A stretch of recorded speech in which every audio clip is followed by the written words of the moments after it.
गांव के बाहर सदियों पुराना एक शमशान था। दिन में भी वहां जाने की किसी की हिम्मत नहीं होती थी।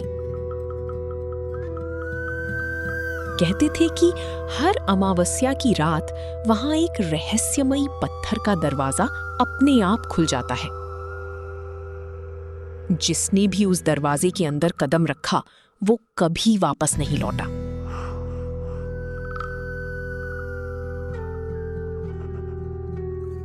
गांव के बुजुर्ग इस रहस्य के बारे में बात करने से भी डरते थे। वे कहते, वो दरवाजा इस दुनिया का नहीं, दूसरी दुनिया का रास्ता है।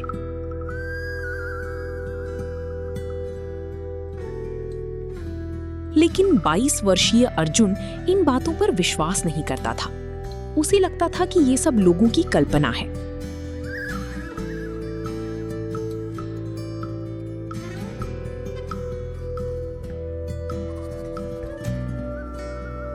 एक रात अमावस्या थी। आसमान पूरी तरह काला था। तेज हवा चल रही थी। अचानक पूरे गांव की बिजली चली गई।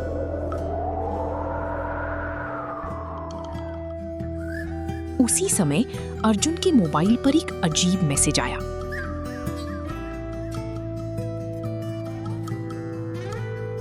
अगर सच जानना है तो आज रात शमशान आओ, दरवाजा तुम्हारा इंतजार कर रहा है।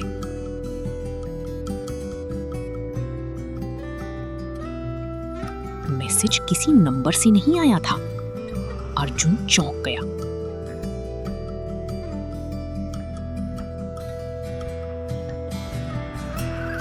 ये मजाक कौन कर रहा है? उसने कई बार कॉल करने की कोशिश की, लेकिन स्क्रीन पर सिर्फ अननोन एंटिटी लिखा दिखाई देता।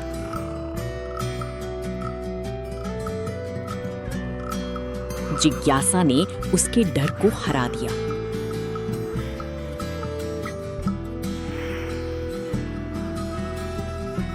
रात के ठीक 12 बजे वो टॉर्च लेकर शमशान की ओर निकल पड़ा।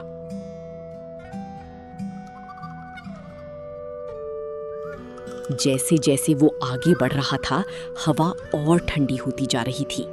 चारों तरफ जल चुकी चिताओं की राख उड़ रही थी। दूर कहीं उल्लू की डरावनी आवाज गूंज रही थी।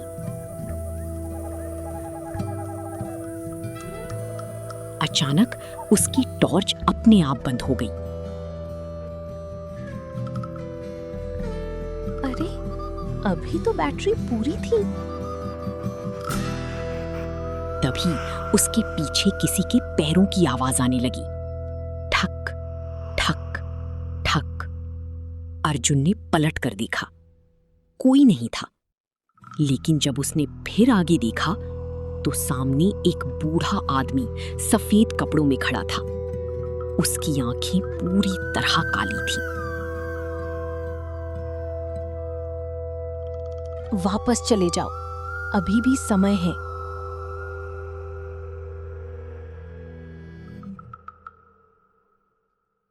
आप कौन है?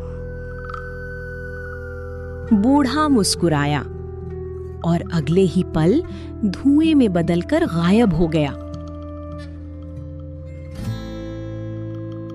अर्जुन का दिल जोर जोर से धड़कने लगा। तभी जमीन कांपने लगी।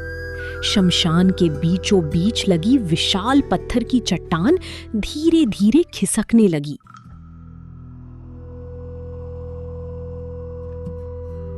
उसके नीचे एक विशाल काला दरवाजा दिखाई दिया।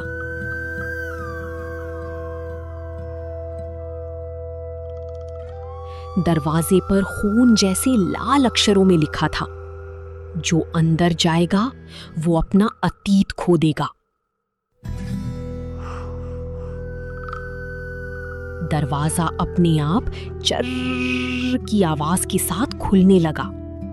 अंदर से बर्फ जैसी ठंडी हवा निकली और उसी के साथ सैकड़ों लोगों की फुसफुसाती आवाजें सुनाई देने लगीं।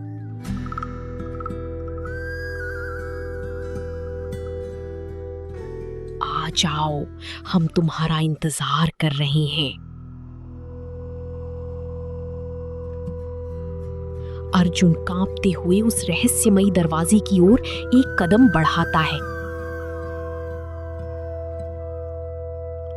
और तभी किसी अदृश्य हाथ ने उसके कंधे को कसकर पकड़ लिया।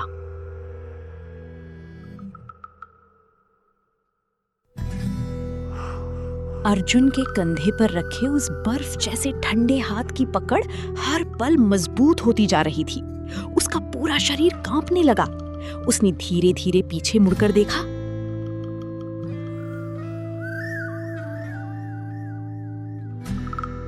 लेकिन वहां कोई नहीं था। फिर भी वो हाथ उसके कंधे पर था। अचानक उसके कानों में एक भारी और डरावनी आवाज गूंजी। दरवाजा खुल चुका है। अब लौटने का रास्ता हमेशा के लिए बंद हो जाएगा।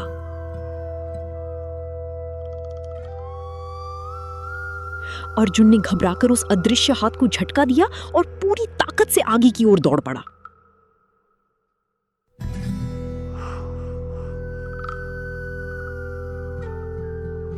जैसे ही उसने उस रहस्यमयी दरवाजे की चौखट पार की, धड़ाम, दरवाजा अपने आप बंद हो गया।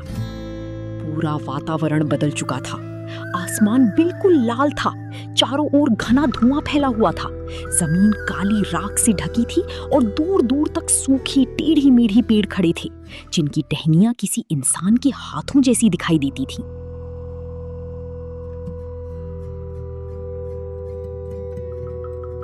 अर्जुन ने डरती हुई पीछे देखा। अब वहां कोई दरवाजा नहीं था, सिर्फ एक पत्थर की दीवार। मैं कहां आ गया? तभी सामने से एक छोटी लड़की दिखाई दी। उसने सफेद फटी हुई फ्रॉक पहन रखी थी और हाथ में एक पुरानी गुड़िया थी। वो धीरे धीरे अर्जुन की ओर बढ़ने लगी।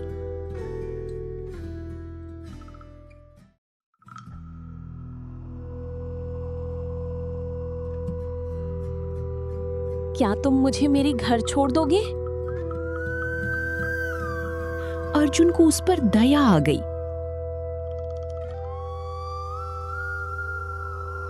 हाँ, लेकिन तुम्हारा घर कहाँ है?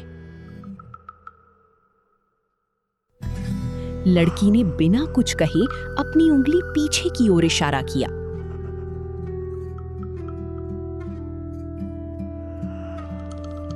अर्जुन ने जैसे ही उधर देखा, उसे कुछ दिखाई नहीं दिया। जब उसने दोबारा लड़की की ओर देखा, उसका चेहरा पूरी तरह बदल चुका था। उसकी आंखों की जगह काली गड्ढे थे, मुंह कानों तक फटा हुआ था और उसके हाथ में पकड़ी गुड़िया की आंखों से खून जैसी लाल रोशनी निकल रही थी। अब तुम कभी घर नहीं जाओगे। अर्जुन डरकर पीछे हट गया। उसी समय जमीन के नीचे से सैकड़ों हाथ निकलने लगे। वे हाथ अर्जुन के पैरों को पकड़ने लगे।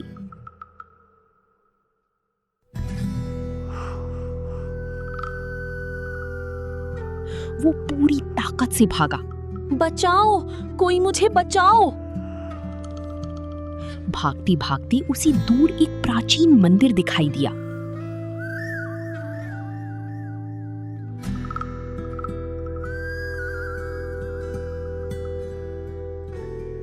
मंदिर के बाहर वही बूढ़ा आदमी खड़ा था जिसे उसने शमशान में देखा था।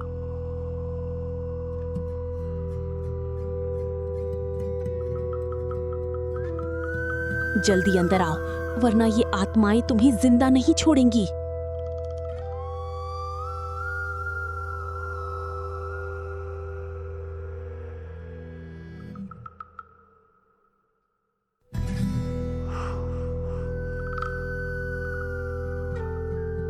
अर्जुन बिना कुछ सोचे मंदिर के अंदर भाग गया।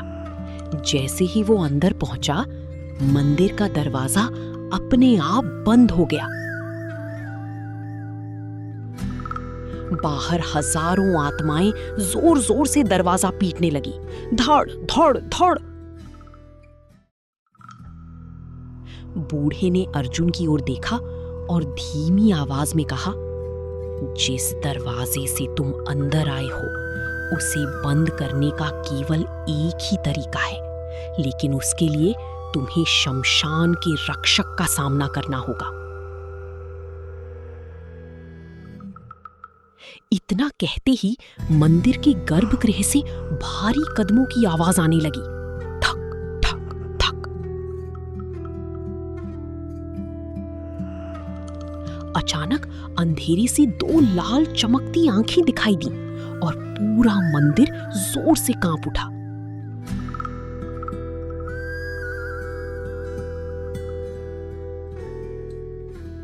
मंदिर के गर्भगृह से आती भारी कदमों की आवाज हर पल और पास आती जा रही थी। ठक ठक ठक। पूरा मंदिर कांपने लगा। दीवारों पर बने पुराने मंत्र अपने आप लाल रंग में चमकने लगे।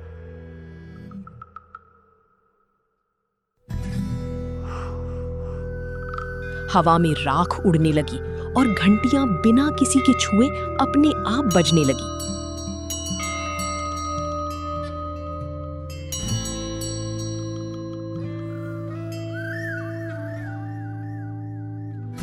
अर्जुन डर से कांपते हुए बूढ़े के पीछे खड़ा हो गया।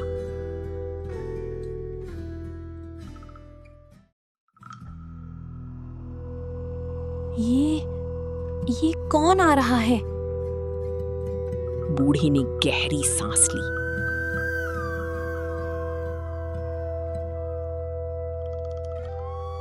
ये शमशान का रक्षक है। सदियों से ये उस रहस्यमयी दरवाजे की रक्षा कर रहा है। जिसने भी इसकी आंखों में देखा वो हमेशा के लिए पत्थर बन गया।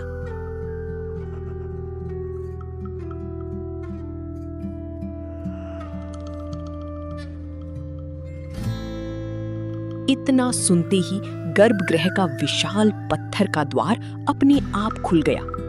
घर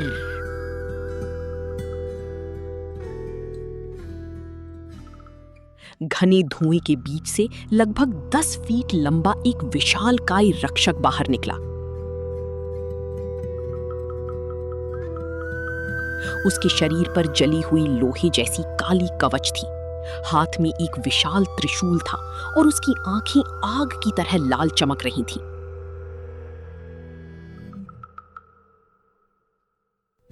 उसके हर कदम से जमीन फटने लगी।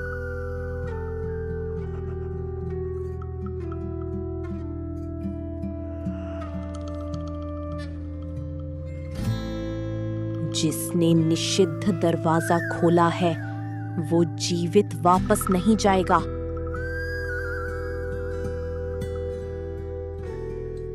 अर्जुन का गला सूख गया।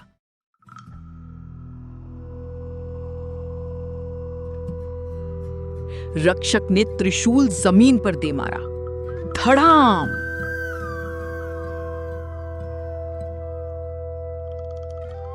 पूरे मंदिर में भूकंप जैसा कंपन होने लगा।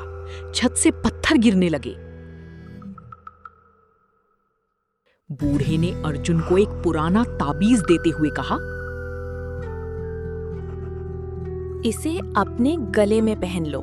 जब तक ये तुम्हारे पास है आत्माएं तुम्हें छू नहीं सकती। लेकिन ध्यान रखना, अगर ये टूट गया तो तुम्हारी आत्मा भी इसी शमशान में कैद हो जाएगी।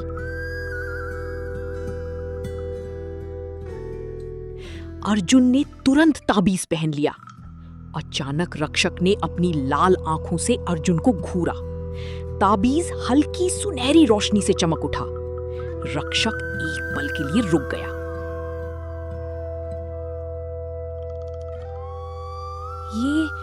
ये ताबीज तुम्हें किसने दिया?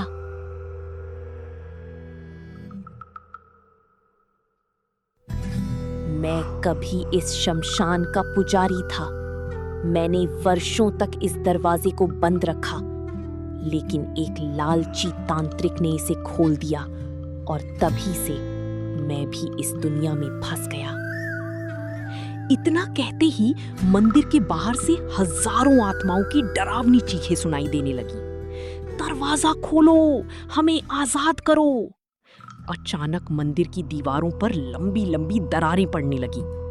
रक्षक ने आसमान की ओर देखा और गरजते हुए कहा, वो आ रहा है जिसने इस दरवाजे को पहली बार खोला था। उसी क्षण पूरे मंदिर में काला धुआं भर गया। धुएं के बीच एक लंबा काला साया दिखाई दिया। उसके हाथ में मानव खोपड़ियों से बना दंड था और उसकी आंखों से नीली आग निकल रही थी। वो जोर से हंसा, मैं हूं महातांत्रिक कालकेतु। आज ये दरवाजा हमेशा के लिए खुल जाएगा और मृतकों की सेना पूरी दुनिया पर राज करेगी। अर्जुन ने देखा कि कालकेतु की नजर सीधे उसके गले में पहने तावीज पर थी और वो मुस्कुराते हुए उसकी ओर बढ़ने लगा।